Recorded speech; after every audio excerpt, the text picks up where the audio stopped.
Find the area of a square with side 6x minus 5y.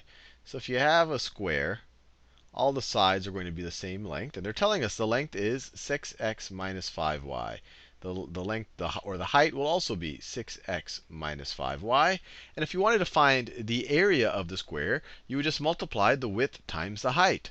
Or you would multiply 6x minus 5y times 6x minus 5y. Or another way to think about it is you're taking 6x minus 5y. You're taking 6x minus 5y to the second power. Or you're taking 6x minus 5y squared. That's why squaring something means, or that's why raising something to the second power is called squaring it. Because you're essentially finding the area of a square. You're going from one dimension to two dimensions. That's where the term squared comes from. Now, when you square something, you can just do the distributive property twice, like we've done in several videos. But a shortcut when you square something, and it all just comes from working it out by doing the distributive property twice, is you can square the first term. So it'll be 6x squared.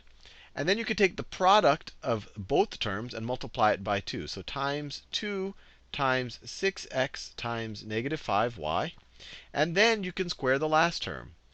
So plus, let me do it in a new color, plus negative 5y squared. So that's the last term right there. This is the product of both of them. You multiply it by 2, and that will be this quantity squared. And you can get there by just doing the distributive property twice, or FOIL, however you want to do it. But this is a quicker way so that when you see a squared, you can immediately get to this.